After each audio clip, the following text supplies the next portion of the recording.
Hi friends, it's अजीब, आपका host and दोस्त। और इस वीडियो में हम बात करेंगे वियतनाम ट्रिप के बारे में। वियतनाम ट्रिप को हम दो पार्ट्स में डिवाइड करेंगे, अदरवाइज ये वीडियो बहुत लंबी हो जाएगी। पहला पार्ट होगा साउथ वियतनाम, जो कि हो ची मिन एंड सराउंडिंग एरियाज होगा। Gucci tunnel, Mekong river delta, ये साउथ वियतनाम में आ गए। और सेकंड पार्ट होगा नॉर्थ वियतनाम, जैसे हेनोई एंड सेंट्रल वियतनाम, दिनांग। तो क्योंकि एक ही वीडियो में अगर सब कुछ डाल दूंगा तो बहुत लंबा हो जाएगा और आपको समझ में नहीं आएगा। तो इस वीडियो के अंदर हम लोग बात करेंगे हो ची मिन और सराउंडिंग एरियाज के बारे में, उसका बजट, उसकी आइटनरी, उसकी कॉस्टिंग, इसके बारे में बात करेंगे। ठीक है, तो लेट्स गेट स्टार्टेड। डे 1। तो आज हमने चूज किया है गुची टनल, जो कि बहुत फेमस है अमेरिकन और वियतनामीज वॉर के लिहाज से। और एज पर शेड्यूल हमारी वैन एकदम टाइम से आ गई। हमारे गाइड ने हमें ब्रीफिंग दी और फिर पहला पड़ाव आया हमारा लोकल आर्ट गैलरी का, जहाँ पे हमें बताया गया कि ये लोग एग शेल से पेंटिंग बना रहे हैं। तो हमने जो जाकर देखा तो बहुत अमेजिंग था। मतलब वो छोटे छोटे टुकड़े करते थे वो एग्स के, और फिर उसको वो ग्लू की मदद से वो ऐसे चिपकाते थे, फिर उसको पॉलिश करते थे। उनका एक यूनिक पैटर्न था उसके ऊपर। आप खरीद भी सकते हैं पर थोड़े से एक्सपेंसिव है, हमने कुछ नहीं खरीदा। फिर हम निकल लिए वहां से और फिर हम 1 घंटे के बाद हम पहुंच गए गुची टनल। रिसेप्शन पे कुछ ब्रीफिंग दी उन्होंने कि कैसे कैसे आपको जाना है, रूट कौन सा लेना है। पर गाइड हमेशा हमारे साथ नहीं था। वो गाइड हमें सबसे पहले लेके गया एक थिएटर में, जो जो कि वहाँ वो मूवी दिखाते हैं जहाँ पे कि ये जो वॉर में कैसे कैसे ये टनल को बनाया गया और क्या क्या कैजुअलिटीज हुई, क्या क्या घटनाएं घटी, और कैसे एंड में उन्होंने वियतनामीज ने अपनी देशभक्ति से अमेरिका जैसी सुपर पावर को घुटने टेकने में मजबूर कर दिया। फिर उसके बाद वो लेके गए टनल की तरफ, जो एक लाइव टनल थी जहाँ पे ये कुछ एक्टिविटी कराते हैं, जरूर करनी चाहिए, बहुत अमेजिंग है। हमारे ग्रुप के हर मेंबर ने ये एक्टिविटी की, सब ने फुल्ली एंजॉय किया, क्योंकि ये एक अलग ही एक्सपीरियंस है। जैसे ही आप अंदर जाएंगे और वो कवर लगा देंगे, तब आपको फील होगा कि उन वियतनामीज ने कैसे सरवाइव किया होगा ऐसे अंधेरे में, क्योंकि अंदर कुछ दिखता ही नहीं है और बहुत संकरी जगह। आपको तभी फील होगा जब आप एक्सपीरियंस करेंगे। तो वहाँ बहुत सारी एक्टिविटीज थी, उसमें से एक ये राइस ग्राइंडर मशीन भी थी, जो कि मतलब बताता है कि पहले जमाने में वो लोग कैसे राइस को ग्राइंड करके और फिर उसको अपना खाना बनाते थे, क्योंकि ऐसी जगह पे बड़ा मुश्किल होता था उन लोगों को खाना पकाना भी। और ये एक उन्होंने जगह बना रखी है जिसमें आप अंदर जा सकते हैं खुद, और दूसरी जगह से, दूसरी साइड से निकलेंगे। जब आप अंदर जाएंगे तब आपको कुछ दिखाई नहीं देगा। ये तो अभी तो आप स्टेयर से नीचे जा रहे हैं, जैसे ही थोड़ा सा और नीचे की तरफ जाएंगे तो बिल्कुल ऐसे आपको क्रॉल करके जाना पड़ेगा और फिर आप जाके दूसरी जगह पे पहुंचेंगे। और हाँ, वहाँ पे एक शूटिंग रेंज भी है जहाँ पे जाके आप खुद AK-47 और रिवॉल्वर चला सकते हैं, जो कि एक अलग ही एक्सपीरियंस है जो आपको कहीं नहीं मिलेगा।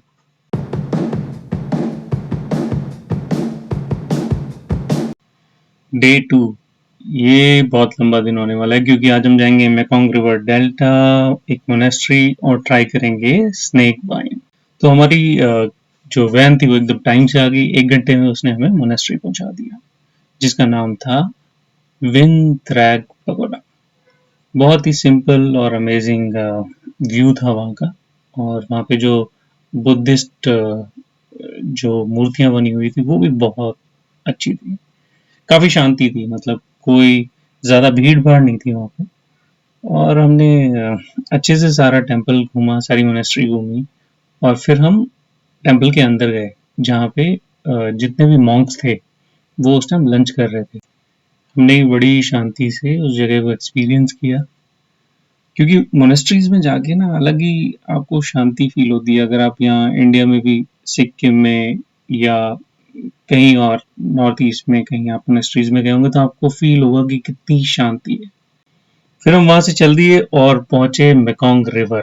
अपनी बोट से हम जा रहे हैं एक आइलैंड की तरफ। आपको इस मेकोंग रिवर के बारे में अगर मैं बताऊं तो ये वर्ल्ड की 12th लार्जेस्ट और एशिया की 3rd लार्जेस्ट रिवर, जो कि तिब्बतियन प्लेट्यू से निकलती है और साउथ चाइना होते हुए लाओस, थाईलैंड होते हुए साउथ वियतनाम पहुंचती है, हो ची मिन और इसके सराउंडिंग एरियाज में। तो ये बहुत बड़ी नदी है और इसमें शिप्स भी चलते हैं जो कि एक जगह से दूसरी जगह लेके जाते हैं। तो अभी हम पहुंच गए हैं एक छोटे से आइलैंड पे, जहाँ पे वो हमें जो हमारा गाइड है वो उसने बताया कि यहाँ पे कुछ मधुमक्खी पालन करते हैं और फिर उससे हनी निकालते हैं और फिर उसको सेल कर देते हैं। तो और यहाँ का जो हनी होता है वो बहुत प्योर होता है। ये देखिए यहाँ पे एक चीज और, ये जो फ्रूट्स है ना, ये आपको हर जगह लगे हुए नजर आएंगे इस पूरे आइलैंड पे, जो कि आप देख के हैरान हो जाएंगे कि इतने फ्रूट, हर जगह फ्रूट ही फ्रूट नजर आएंगे आपको, जो कि बहुत ही अमेजिंग है। अपने आप में बहुत अमेजिंग है। ये देखिए ये वो मधुमक्खी जो पालन करते हैं, अब ये वो बी स्टिंग करा के दिखा रही है कि कितनी जबरदस्त काटती है। तो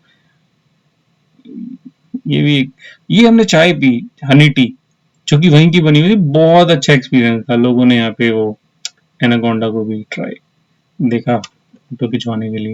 फिर उसी आइलैंड के एक दूसरे कोने पे हमें गाइड लेके गया, जहाँ हमने वहाँ का लोकल म्यूजिक और लोकल फ्रूट्स को एंजॉय किया। फ्रूट्स उन्होंने कुछ 5 फ्रूट दिए थे, जिसमें से करीबन 3 फ्रूट तो मैं पहले खा चुका था, बट 2 फ्रूट ऐसे थे जो मैंने कभी नहीं खाए थे और वो सच में लाजवाब थे। ये देखिए, ये वाला फ्रूट मैंने कभी नहीं खाया था। ये लीची जैसा लगता है बट अमेजिंग था, और साथ में एक छोटी सी टी भी देते हैं और अच्छा था एक्सपीरियंस। फिर उसके बाद ये रिवर कैनोइंग के लिए हमें लेके गए, जो कि लाइफ टाइम एक्सपीरियंस है। मतलब आप ये वाला एक्सपीरियंस कभी नहीं भूलोगे, इतना बढ़िया है। आपसे वो खुद कहेंगे कि आप खुद भी चलाइए। और मेरे सारे दोस्तों ने ये जो राइड थी ना, ये तो बहुत ही जबरदस्त थी। बहुत मजा आया है यहाँ पे। अगर आप यहाँ आए तो ये करना तो मस्ट है। मतलब बहुत बहुत मजा आएगा आपको, बहुत अलग ही आपको एक्सपीरियंस मिलेगा। तो ये तो आप इसका एक्सपीरियंस जरूर करिएगा।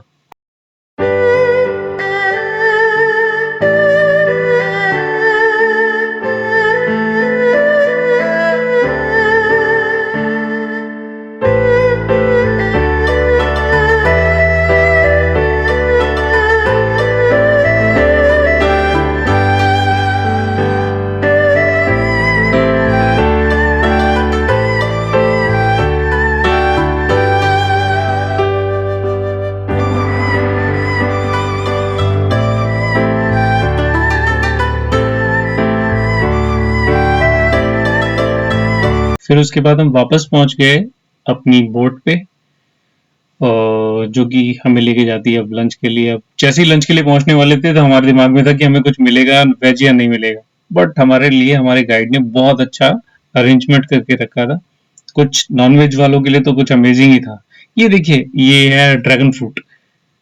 और फिर यहाँ पे हमने एक्सपीरियंस किया साइकिलिंग का, क्योंकि जैसे ही हम लोग वहाँ लंच कंप्लीट किया तो उन्होंने कहा कि अब यहाँ पे कुछ 2 किलोमीटर्स का स्ट्रेच है, तो वो आप थोड़ा एक्सपीरियंस करके देखिए। साइकिलिंग साइकिल्स थी वहाँ पे, तो हमने सोचा चलो एंजॉय करके देखते हैं। तो जैसे ही हम लोग ये गलियों में चला रहे थे साइकिल, और आपको चारों तरफ ऐसे फ्रूट्स, देखिए आप, हर जगह आपको फ्रूट ही फ्रूट नजर आएंगे। और यहाँ का जो लाइफ का एक्सपीरियंस जो हमें फील हुआ ना, वो बहुत ही अजब था।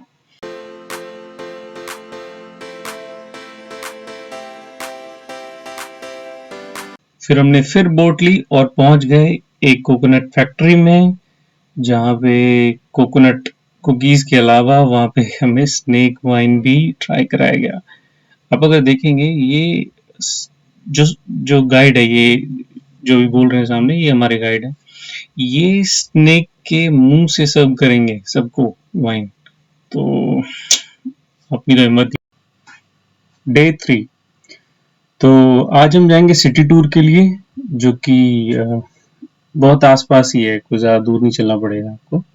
और सबसे पहले हम चलेंगे बैंथा मार्केट, जो कि फेमस है क्लोथिंग के लिए, हैंडीक्राफ्ट्स के लिए, सोविनियर्स के लिए, और बहुत सारे लोकल डिलीशियस स्ट्रीट फूड भी हैं अगर आप नॉन वेज के शौकीन हैं तो। यहाँ से सोविनियर ज़रूर खरीदिए, बहुत सस्ते प्राइस में आपको मिल जाएंगे। फिर आता है वॉर म्यूजियम। वॉर म्यूजियम जो है, यहाँ वॉर से रिलेटेड फोटोग्राफ्स हैं, कुछ आर्टिफैक्ट्स हैं, कुछ वॉर में हारे हुए एयरक्राफ्ट्स और इक्विपमेंट्स भी हैं। फिर आ गया इंडिपेंडेंस पैलेस, जिसका एक अलग ही महत्व है वियतनाम की हिस्ट्री में। और कैथेड्रल, जो कि बहुत ही सुंदर बिल्डिंग है, यूनिक सी बिल्डिंग है। और उसके बगल में ये साइगोन सेंट्रल पोस्ट ऑफिस, जो कि एक विंटेज बिल्डिंग है, देखिए बहुत मजेदार है। तो ये सारी चीजें जो है लगभग आसपास ही है, ज्यादा दूर आपको जाना नहीं पड़ेगा। आप एक ही दिन के अंदर ये सारा सिटी टूर कवर कर लेंगे। आप ये ओपेरा हाउस भी एंजॉय कर सकते हैं, शाम को प्लेस होते हैं बहुत, और ये रिवर क्रूज भी, you should must go there. और अब हम कॉस्टिंग की बात कर लेते हैं। तो कॉस्टिंग की बात कर लेते हैं। कॉस्टिंग के लिए हम गूगल फ्लाइट्स पे जाकर देख सकते हैं कि दिल्ली टू हो ची मिन्ह का फेयर सितंबर का आ रहा है 18,900 के करीब का। तो इसका भी मैं आपको तरीका बताऊंगा कि किस तरीके से आप अपने फेयर को चेक कर सकते हैं कि जो आपका बेस्ट फेयर आपको निकल के आए। उसकी मैं अलग से वीडियो बनाऊंगा अभी भी। आप 18,900 पकड़ लेते हैं, तो हमने 18,900 यहाँ रख लिया।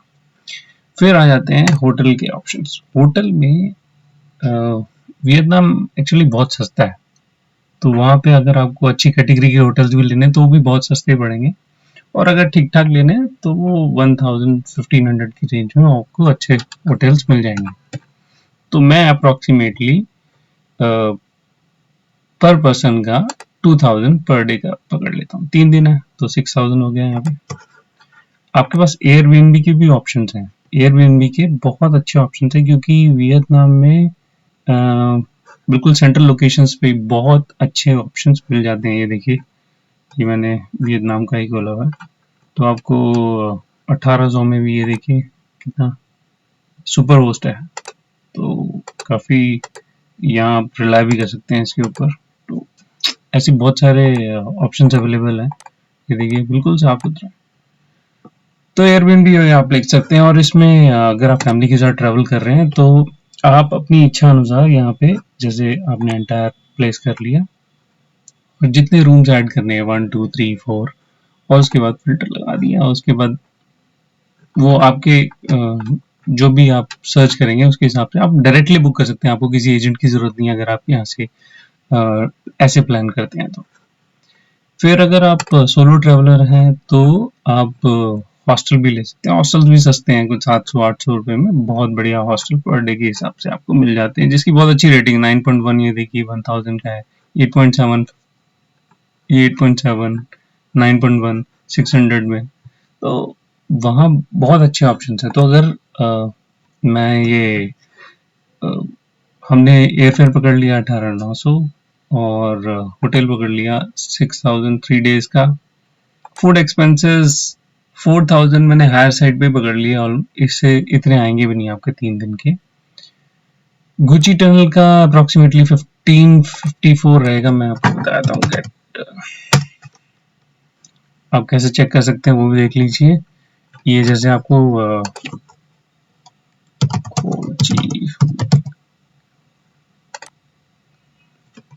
आप खुद ही बुक कर सकते हैं।